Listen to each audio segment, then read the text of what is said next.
It is so nice to see your smiling faces here again today. Today's an interesting one, today's an interesting vlog, it's a tutorial, but today we're going to create something and then we're going to use that in a creation. So stay tuned.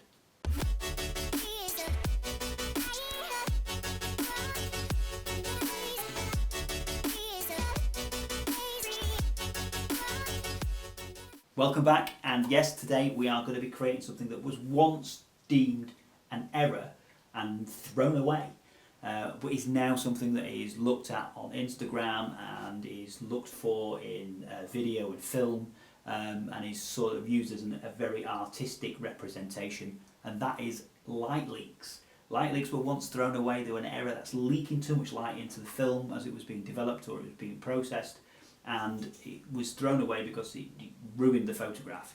Now we're saying actually light leaks are really artistic, they're an interesting way of altering your photograph, and what we're going to do today, we're going to produce our own. We're going to make our own light leaks and then we're going to use them in a project.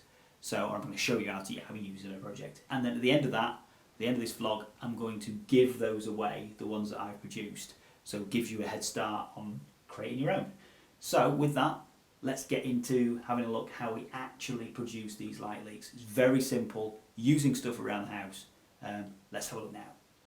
Okay, so basically what we're going to do is we're going to put our camera onto something that is sort of slightly raised up from this area. Find something that's dark in your house or studio or wherever that would be that you are, and then focus it onto that. So for this instance, we're going to use this grey sofa. What I'm going to do is I'm going to extend out my zoom on this. This is a 24 to 105mm lens. So I'm going to extend it out because I find that extending it out makes it a little bit easier for me. What we're also going to do is we're going to set our focal length to infinity. So we're going to blur out this entire sofa so you can't see any of it. We're then going to also set our ISO to about 100 or thereabouts, to make our entire image as black as possible. So what I'll do is I'll just show you what that would look like before, and then I'll show you the after. As you can see, that's the sofa that we're looking at the moment. What I'm going to do now is I'm going to switch to manual focus, and I'm just going to defocus it so it's completely blurred. And at that point then, I'm going to reduce the ISO down to about 100, which makes it nearly black. It can be anywhere between 100 and 200 or thereabouts. So the next thing we're going to use is we're going to use this. This is an ALM9, but you can use the phone camera, the light off your phone camera, which is also just as effective. And we're going to use any piece of glass. Now I think a piece of glass that has ribs in it or has got some kind of texture to it makes a little bit better light leak than just a plain flat-sided piece of glass. Even using just the screw tops on a jam jar and what have you, just to give the light something to sort of bounce about off of, gives it that sort of a bit more of a cinematic look. So what we're going to do is we're going to place the glass in front of the lens, as we can see, switch our light on, and then all I'm going to do is I'm just going to pass it across the lens and then slightly move it away. I'm going to pass it across again, this time a little bit further across, and the idea with this is to make sure that you're doing it in a cinematic way, and as we all know, cinematic, it means slow. So just do it a little bit slow, and just watch your screen and just see what you're creating, because it literally shows up on your screen what you're doing, so you can see exactly how it's going to be. So you can say, actually I want to produce one a bit further across this, so I'm going to bring one over here. Okay, so as you can see, that was really simple, really easy to do using just a glass.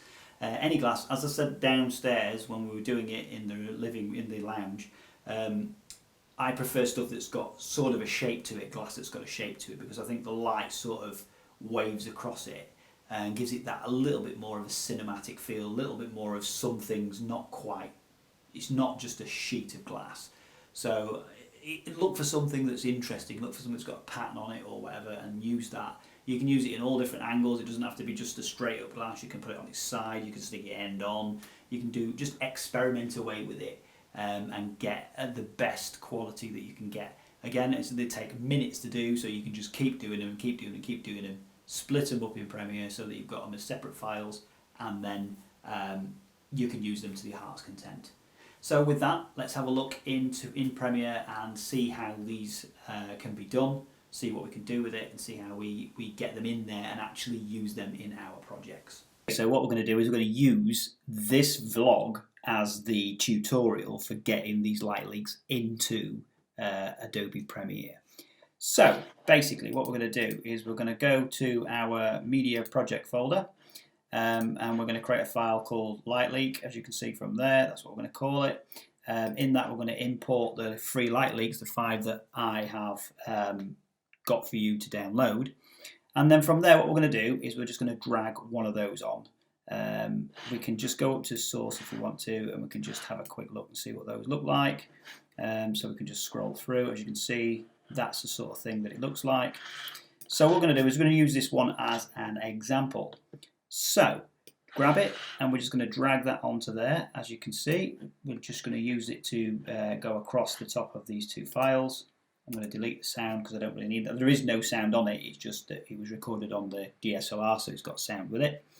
So what we're going to do is we're just going to play through, and as you can see from here, we have got a light leak on there. Now the problem with this is that we have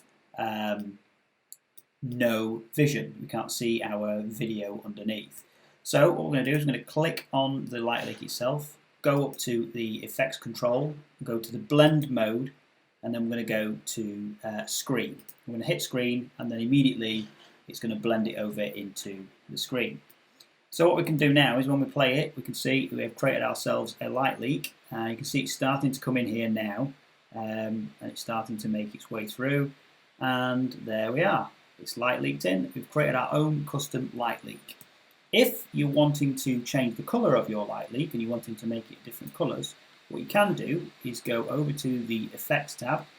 So we'll go to the Effects tab here. We can then go to our RGB. We grab RGB, colour corrector, and what we'll do is just drag that onto the system there, onto the light leak. Now, on that there, as you can see, that gives us an RGB option of red, green and blue.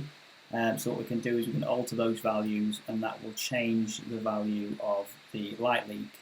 So we can alter the blue, we can alter the red, and then as you can see when we start to play with our video, we can see that the light leak itself has changed colour. So with that, as you can see, it's brilliant. It's so easy to do. You just drop them straight on, and you just change the blend mode to screen, and then straight away off you go. You're done. You've got your light leak in place. Again, you can add colours to it. You can put a gel in front of your lens, be that blue, yellow, orange, red, green, whatever, and you can get different colours. You can get different coloured glass, which will of course make a different coloured light leak. And then you can go from there. The possibilities are infinite. With that, that's all there is to it. I'm glad that you were here. I enjoyed talking to you today, and it's great to catch up with you, and I will see you guys next time for another amazing tutorial, vlog, gear review, whatever it is that we're going to do at that time. See you later, guys. Peace.